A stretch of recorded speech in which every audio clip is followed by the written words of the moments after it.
തിരുവമ്പാടിയും പാറമേക്കാവും അവരുടെ ആരോഗ്യകരമായ മത്സരമാണ് ഇവിടെ നടത്തിയത്. ഞാൻ നേരത്തെ സൂചിപ്പിച്ചതുപോലെ തിരുവമ്പാടിയുടെയും പാറമേക്കാവിൻ്റെയും പൂര ചരിത്രത്തിൽ ഇത്രയും മനോഹരമായ ഒരു കുടമാറ്റം നടന്നിട്ടുണ്ടോ എന്ന് എനിക്കറിയില്ല.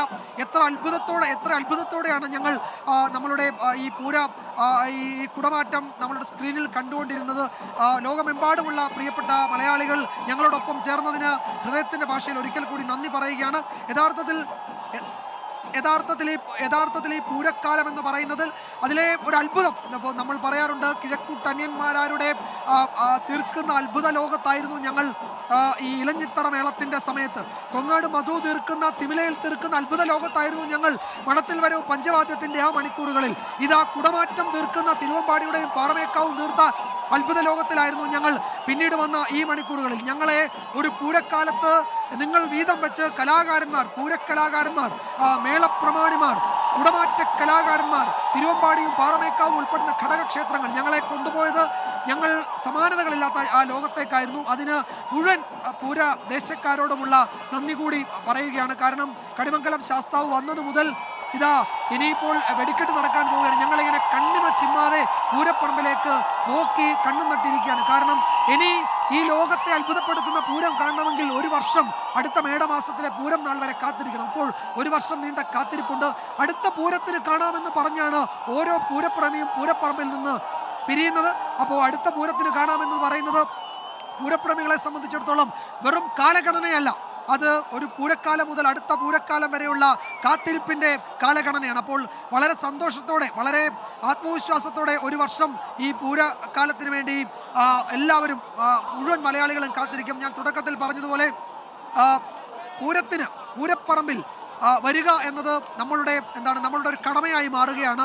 കാരണം അത്ര മനോഹരമാണ് ഈ പൂരപ്പറമ്പ്, പൂരക്കാലം. അവിടുത്തെ മേളം, താളം, ആനകൾ, അവിടുത്തെ കുടമാറ്റം, ഞാൻ നേരത്തെ പറഞ്ഞതുപോലെ താളമേള വാദ്യവിസ്മയം, അതുപോലെ വർണ്ണവിസ്മയം, ദൃശ്യശ്രാവ്യ അത്ഭുതമാണ് പൂരം. ലോകത്തൊരിടത്തുമില്ലാത്ത സിംഫണി ലയവിന്യാസമാണ് നമ്മളുടെ പാണ്ടിമേളം.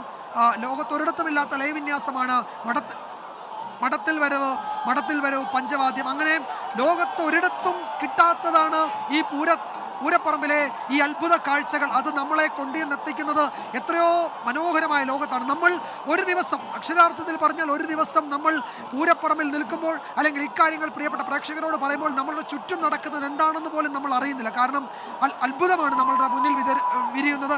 കിഴക്കൂട്ടനിയന്മാരാരെന്ന് പറയുന്ന വാദ്യ കലാകാരൻ, അദ്ദേഹത്തിൻ്റെ ചെണ്ടക്കോളിന് താളത്തിലായിരുന്നു നമ്മൾ ഇലഞ്ഞിമരച്ചോട്ടിൽ നിന്നത്.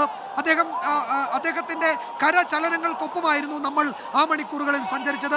കൊങ്ങാട് മധു എന്ന തിമില കലാകാരൻ അദ്ദേഹത്തിൻ്റെ തിമിലയിൽ തീർത്ത അത്ഭുത ലോകത്തായിരുന്നു നമ്മൾ മഠത്തിൽ വരവ് പഞ്ചവാദ്യത്തിൻ്റെ ആ മണിക്കൂറുകൾ പിന്നിട്ടത്.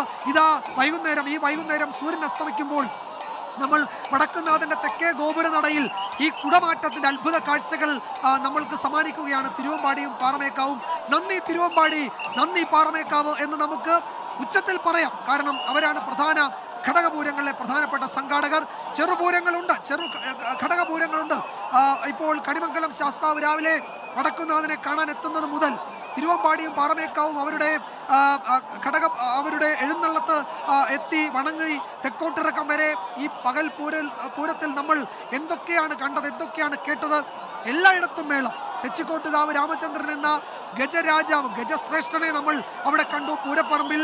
ഇനി അടുത്ത വർഷമാകണം നമ്മൾ രാമചന്ദ്രനെ, നമ്മളുടെ പ്രിയപ്പെട്ട രാമൻ എന്ന് എല്ലാവരും വിളിക്കുന്ന, രാമരാജാവെന്ന് ആരാധകരൊക്കെ വിളിക്കുന്ന ആ രാമനെ ഇനി പൂരപ്പറമ്പിൽ, തൃശ്ശൂർ പൂരപ്പറമ്പിൽ കാണണമെങ്കിൽ അടുത്ത വർഷമാകണം. എറണാകുളം ശിവകുമാർ എന്ന പ്രിയപ്പെട്ട ആനയെ കാണണമെങ്കിൽ ഒരു വർഷം കാത്തിരിക്കണം. അല്ലെങ്കിൽ ചന്ദ്രുവിനെ കാണാൻ, തിരുവമ്പാടി ചന്ദ്രശേഖരൻ എന്ന പ്രിയപ്പെട്ട ചന്ദ്രുവിനെ കാണണമെങ്കിൽ, തൃശ്ശൂർ പൂരത്ത് കാണണമെങ്കിൽ ഒരു വർഷം കാത്തിരിക്കണം.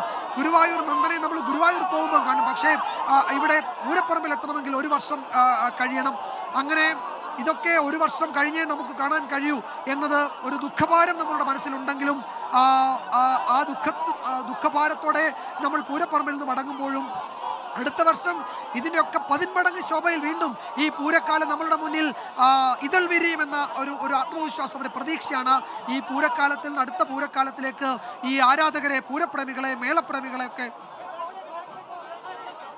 ഈ ഈ കാഴ്ച നമ്മളെ കൊണ്ടുപോകുന്നത്. നമ്മൾ അടുത്ത പൂരക്കാലത്തേക്ക് കാത്തിരിക്കുന്നത് ഈ മനോഹരമായ ഓർമ്മകളിലൂടെയാണ്. ഇനിയിപ്പോൾ രാത്രി പുലർച്ചെ നടക്കാൻ പോകുന്നത് വെടിക്കെട്ടാണ്. മാനത്ത് അത്ഭുതങ്ങൾ വിരിയുന്ന ദൃശ്യവിസ്മയമാണ് ഇനി ബാക്കിയുള്ളത്. പ്രിയപ്പെട്ട പ്രേക്ഷകരെ, അത് തത്സമയം 24ന്റെ മാജിക് സ്ക്രീനിൽ കാണാൻ കഴിയും. മനോഹരമായ ദൃശ്യാവിഷ്കാരം ആ സമയത്തുണ്ടാകും. വെടിക്കെട്ട് പുലർച്ചെ 3-നുണ്ടാകും. 2:50 മുതൽ തന്നെ നമ്മൾ അതിൻ്റെ തത്സമയ സംപ്രേഷണവുമായി ഈ പുലർച്ചെ പൂരം കഴിയുന്ന നാളെ രാവിലെ പുലർച്ചെ നമ്മൾ ഉണ്ടാകും. പ്രിയപ്പെട്ട പ്രേക്ഷകർ, ആ വെടിക്കെട്ട് പൂരപ്പറമ്പിൽ നേരിട്ട് കാണാൻ കഴിയാത്തവരുണ്ടെങ്കിൽ ഞങ്ങളോടൊപ്പം ചേരുക. നമുക്കത് മനോഹരമായ വെടിക്കെട്ട് പൂരാസ്വാദകർക്ക് മുന്നിൽ നമ്മൾ അവതരിപ്പിക്കുന്നുണ്ട്. പിന്നീട് നാളെ ഉപചാരം ചൊല്ലി പിരിയുന്നത് വരെ നമ്മൾ പ്രേക്ഷകരെ പൂരപ്പറമ്പിലെ കാഴ്ചകൾ തുടർച്ചയായി കാണിക്കും. അതിൽ ഇടതടവില്ലാത്ത നമ്മൾ അതിൻ്റെ വിവരങ്ങൾ നൽകും. ഇതാ ഇപ്പോൾ വെളിച്ചമൊക്കെ മങ്ങി ഇരുട്ട് പരന്നു. അതിലൂടെ ആ ഗജശ്രേഷ്ഠന്മാർ തിരുവമ്പാടി ചന്ദ്രശേഖരനും ഗുരുവായൂർ നന്ദനും, പാറമേക്കാവിലെ ഗുരുവായൂർ നന്ദനും തിരുവമ്പാടിയുടെ ചന്ദ്രു, പ്രിയപ്പെട്ട ചന്ദ്രശേഖരൻ എന്ന് പറയുന്ന ചന്ദ്രുവും അവരുടെ നേതൃത്വത്തിലുള്ള ഗജശ്രേഷ്ഠന്മാർ തട്ടകങ്ങളിലേക്ക് മടങ്ങിപ്പോവുകയാണ്. അങ്ങ് വിദൂരത്തിൽ കാണാം വടക്കുന്നാഥന്റെ തെക്കേ ഗോപുരനട. പുരുഷാരം മടങ്ങില്ല. അവർ പൂരപ്പറമ്പിൽ ഇങ്ങനെ ചിതറിത്തിറച്ച് നിൽക്കും. ഇനി വെടിക്കെട്ടിന്റെ സമയമാവുമ്പോഴേക്കും അവർ വീണ്ടും സംഗമിക്കും. അതിനുശേഷം ഉപചാരം ചൊല്ലി ഭഗവതിമാർ പിരിയുന്നത് പോലെ നാളെ ഉച്ചയോടെ അവരും ഉപചാരം ചൊല്ലി പിരിയും. അടുത്ത പൂരക്കാലത്ത് വീണ്ടും കാണാമെന്ന നല്ല പ്രതീക്ഷയോടെ, നല്ല ഓർമ്മകളോടെ.